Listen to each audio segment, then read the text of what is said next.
I hope everyone is well, and thank you for joining me today.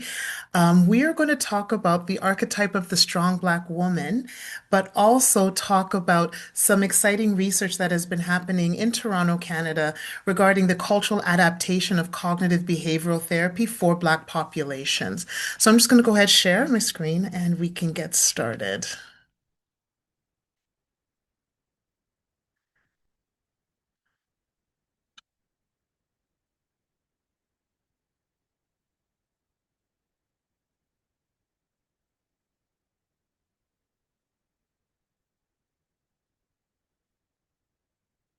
All right. Okay.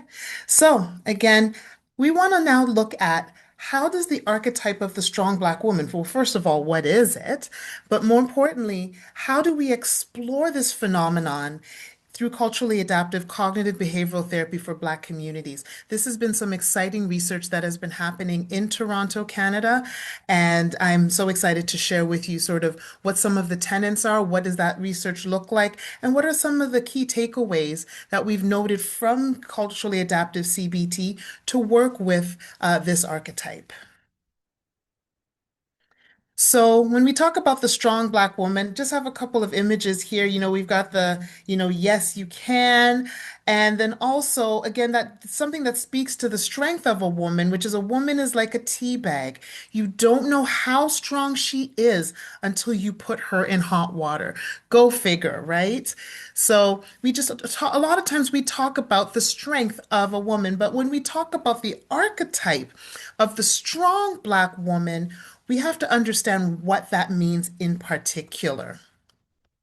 So, when we talk about the archetype of the strong Black woman, what we are looking at is a cultural and social construct that portrays Black women as resilient, self-sacrificing, emotionally stoic, and capable of handling any challenge without showing vulnerability, because vulnerability is seen as a weakness. And we'll talk a little bit more about that. So, this identity, I'm not saying that it's all negative or all positive, it has both positive and negative implications for Black women's health and well being. So, what we want to look at here are what are some of the historical roots of this archetype. So, the archetype has historical roots in enslavement and survival. So, in historical times, Black women were forced to endure hardship without showing distress. So this is what I mentioned earlier about the whole notion of vulnerability is seen as weakness. And if you showed that weakness, it was actually detrimental to your survival. Okay. Next is post-slavery and economic hardship. Many Black women took on labor-intensive roles to sustain their families. So this is where you notice that a lot of Black women are taking these roles because they are the ones taking care of the children, the family, and needing to make sure that their family is fed. Next is media and stereotypes. These are reinforced through images of the self-sufficient, no nonsense, Black woman. And this is where we have the whole notion of the superwoman with the cape. We can do absolutely everything. We have to handle everything and handle everything perfectly. There's also community and family expectations. So again, this has been passed down intergenerationally as a survival mechanism. If your mother was able to do it, if your grandmother was able to do it, then you should be able to do it too. We all survived, so should you. So, what are some of the key characteristics then of the strong Black woman archetype? The first thing we'll notice is emotional suppression, because emotions and showing of emotion was always seen as a weakness, right? So that's where the vulnerability comes in. It is also seen in a self-sacrificial manner. We prioritize the needs of others, family, community, workplace, over your own personal well-being. But this is then awarded as a strength. Hyper independence. So there's a reluctance to seek help. I can do everything on my own because the minute I reach out for help, then unfortunately what happens is that this is now seen as weakness. Resilience and strength. The archetype of the strong Black woman perseveres through hardships without external support. We do not reach out. And there's also very high expectations. There's a felt pressure to be perfect in multiple roles. So, mother, professional, caregiver, activist, whatever it is, we have to be perfect in all realms. So this is a quote from the Black Women's Health book. Now, it is an older quote, as you can see, it's from 1994, but I still think it has such relevance when we're talking about the archetype of the strong Black woman. The quote is, "We know that the image of the strong Black woman is a mask that we wear that helps us bring us closer to madness. We're not allowed to be human when we believe we have to hold on to this archetype." So then, if we're noting some of these features of the strong Black woman, what are some of the psychological implications? There is a specific impact on mental health. While the strong Black woman fosters resilience, which is not necessarily a bad thing, but what it can also contribute to is increased stress and burnout, chronic caregiving, emotional labor, and leaving yourself out of the picture, depression and anxiety, difficulty seeking support, internalized pressure, low mood, sometimes with anxiety, the vigilance, continuing to be on guard because everything has to be perfect. Health disparities. You neglect your own physical health because you're prioritizing others. Again, the strong Black woman has to take care of everyone, spouse, children, parents, whomever. And there's barriers to therapy as well. Feeling that seeking help is a sign of weakness. If I go outside of myself, then I'm showing weakness. So, what we're going to do now is move to the whole notion of what is this culturally adaptive CBT for Black populations, and in particular, the research that we've been doing here at the Center for Addiction and Mental Health in Toronto, Canada. So, when we talk about culturally adaptive cognitive behavioral therapy, it is a therapeutic approach that incorporates cultural considerations into the delivery of cognitive behavioral interventions, aiming to enhance the relevance, effectiveness, and acceptability of treatment for clients from diverse backgrounds. Where some of the difficulty lies with very traditional CBT is that it doesn't take cultural considerations into consideration. So what ends up happening is that there are populations and ethnic communities that do not feel that this mode of treatment actually sees who they are. So what CA-CBT does, it involves systematically integrating cultural factors into assessment, case conceptualization, treatment planning, and intervention delivery, while also acknowledging and addressing the influence of culture on clients' cognitive, emotional, and behavioral processes. The other thing as well, culturally adaptive CBT also emphasizes cultural humility, flexibility, and collaboration between therapist and client to ensure that therapy aligns with the client's cultural context. If I don't feel that I'm being seen in therapy, it makes it difficult to enhance or to create that therapeutic rapport and bond. Right? So, if we're looking at not only context but values and preferences, this ultimately will promote better outcomes and therapeutic rapport. You will have less dropout because the person is now feeling seen. The metaphor I use quite frequently in my sessions is that the whole client is allowed to come into the room. The client doesn't have to compartmentalize themselves in order to feel that they feel safe enough in the therapeutic space. If a client feels that they are unable to talk about their religion, their upbringing, their ethnicity, whatever it is, you're basically creating an atmosphere in which they feel that they have to leave those components outside of the therapy room because only certain things are acceptable and the space is not felt safe enough because the therapist is more concerned about their own agenda versus the agenda and the well-being of the client.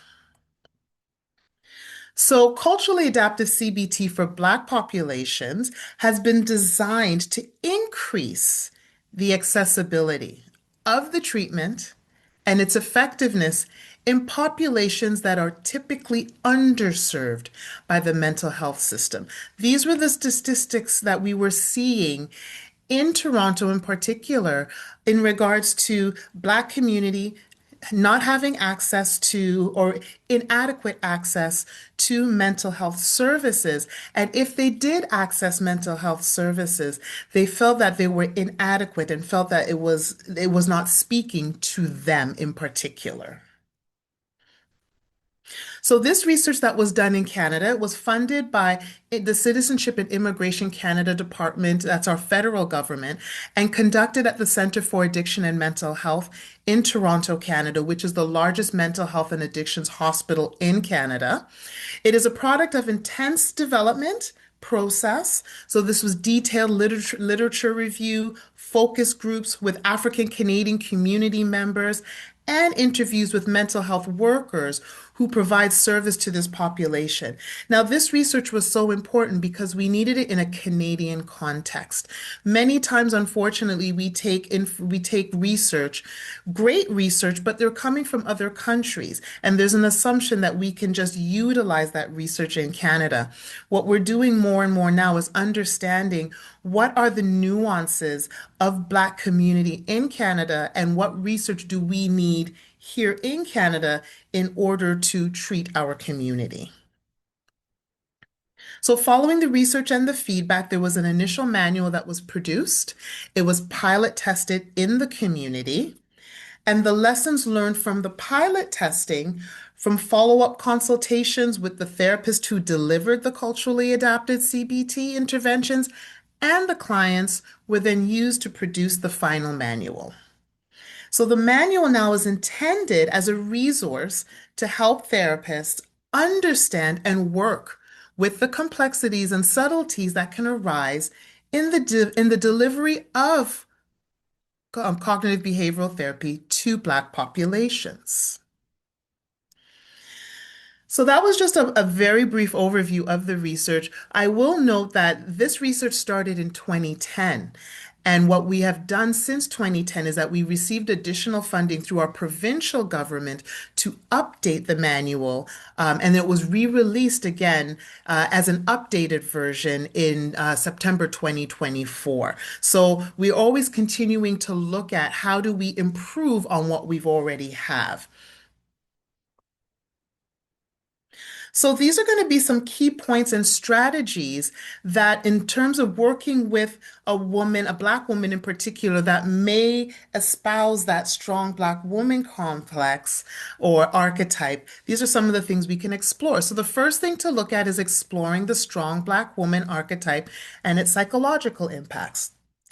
Encourage clients to reflect on the origins. So, is there a historical piece, a familial piece, cultural expectations? Start to review where they're receiving some of these ideas from, and be open in the session to do so.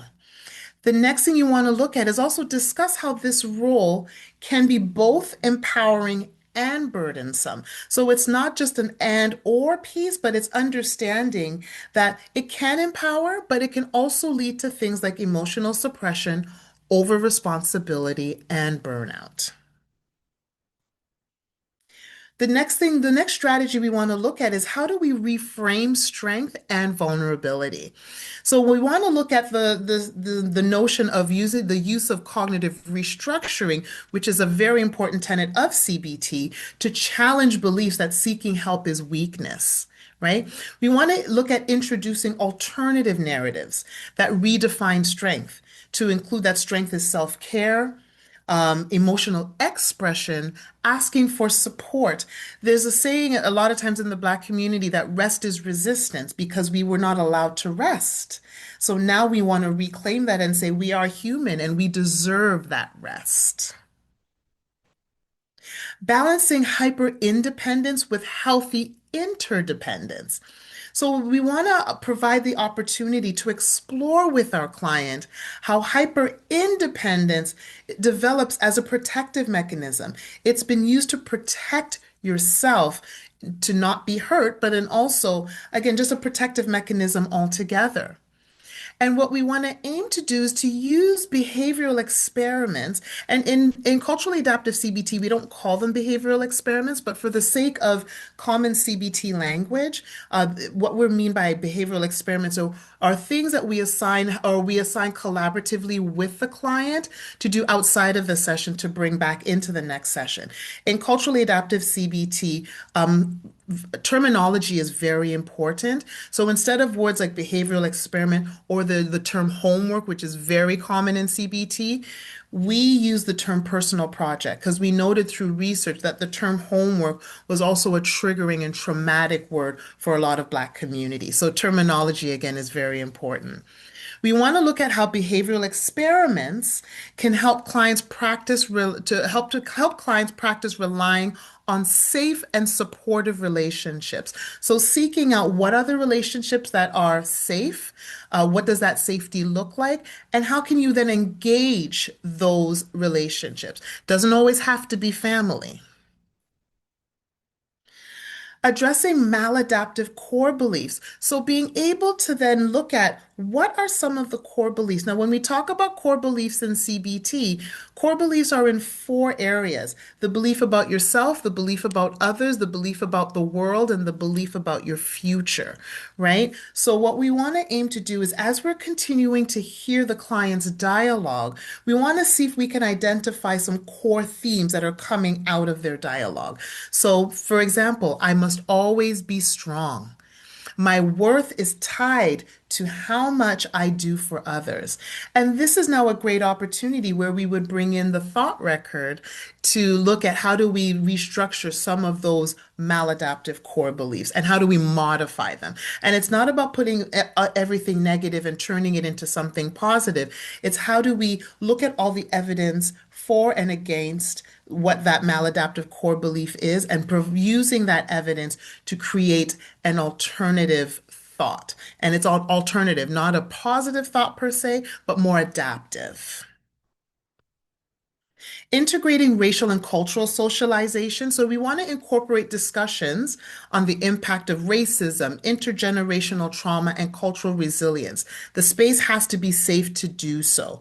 And using values-based interventions to align with therapy goals and with cultural strengths. So honoring your strength while embracing balance. They both can have a home in the same place. Using narrative therapy elements as well. Storytelling is so important in Black community as well. Guide the clients in telling their stories in ways that validate their struggles while allowing for alternative, more self-compassionate narratives. Spirituality and cultural practices in healing is also very important as well. Faith is a huge component for a lot of people in the Black community as well. So acknowledge and integrate faith, community, and ancestral wisdom as strengths and use mindfulness or culturally relevant meditation or prayer practices as part of that journey to healing. Empowerment and advocacy interventions are also important as well. Encourage self-advocacy skills in work and personal relationships. And also look at the whole notion of boundary setting and boundary maintenance. I always say no is a complete sentence. Saying no as acts of self-preservation. You don't have to be everything to everyone. So this is now just a summary of some of the tenets of culturally adaptive CBT for Black populations, but also with the use of the understanding of the strong Black woman concept. So culturally adaptive CBT for Black populations will help Black women redefine strength by recognizing that vulnerability is not weakness, but a form of courage, encouraging self-compassion and self-care alongside resilience. Again, they don't have to be on opposite ends. They can all have a home, right? Challenging the belief that asking for help equals failure. That I think is one of the main things or one of the important things that need to be challenged so that it can be embraced, so that understanding that asking for help is not weakness, and helping clients integrate healthy interdependence instead of hyper independence. So these are some of the most important tenets, I think, if nothing else, to take away from today. So I wanted to say thank you in advance, and I wanted to make sure that we had time for any questions, comments, or reflections. And I'll come out of the share screen. Thank you.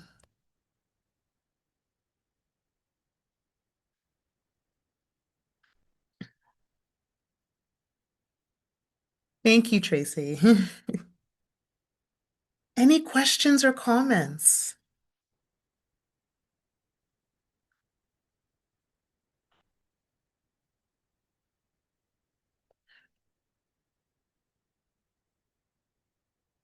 Okay, great. So I'm also checking the chat as well. Um, yes, Shay. The whole notion of personal project, we noticed really quickly when we started doing this research that certain terms and terminology is very triggering, in particular with Black community. So being able to note that. Having the ability to say, listen, let's turn this into something different. But what is, when we talk about homework, what is it? Hopefully, what you're doing, if you're using cognitive behavioral therapy, is that you are making sure that you are aligning with the client and collaboratively you're looking at what can you do outside of the therapy session, taking what we've learned in the session today, going outside of the session, being able to practice it and talk about it in the next session. If we are so hung up on terminology, you can alienate the client, and that is going to be very difficult. So yes, we loved that the term personal project when we did the pilot project in 2010, that it resonated quite well with individuals. So that was great. Yes, and the next question here is, I was wondering if the manual is accessible online. Yes, it is. I do believe that if you, I should have the link somewhere, but if not, it should say culturally adaptive cognitive behavioral therapy for Black populations. And you will notice that that would come up. It's again, it's a Canadian resource, and it will come up under the Center for Addiction and Mental Health. So that's the hospital in Toronto, and the manual is available to everybody. So that's hopefully that's helpful as well. Um, yes, so I've got another comment here. Yes, I agree with your points. I've certainly found that spirituality is extremely important in this population. Yes, yes, Dr. Latz.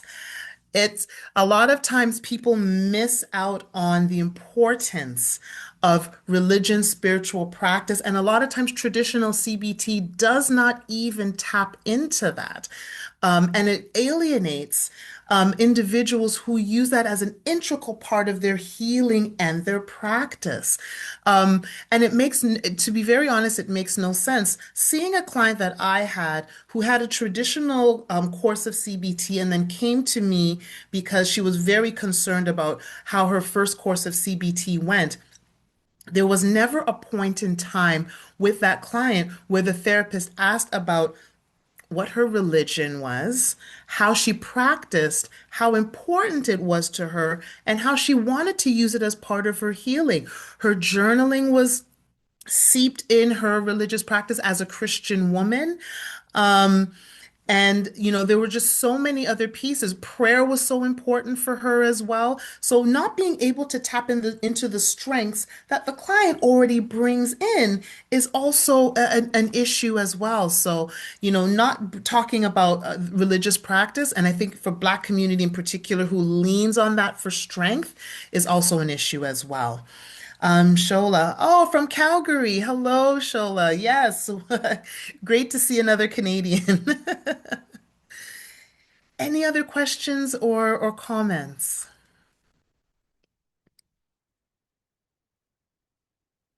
Well, I'm pretty sure my time is close to up anyway. So I want to take a moment again to thank everyone who has joined this webinar today. And I hope that the information was helpful. And I hope you enjoy the rest of your day virtually today, as well as anyone who's going to be, I guess, in person tomorrow. So thank you again, everyone, and please take care. Thank you so much, Dr. Williams. And do you want to share any of your contact information if people want to reach out to ask questions after the Oh, fact, perhaps? yes, absolutely. Let me see. What I'll do is I'll place it in the chat. Yeah, that'd be awesome. So, oops.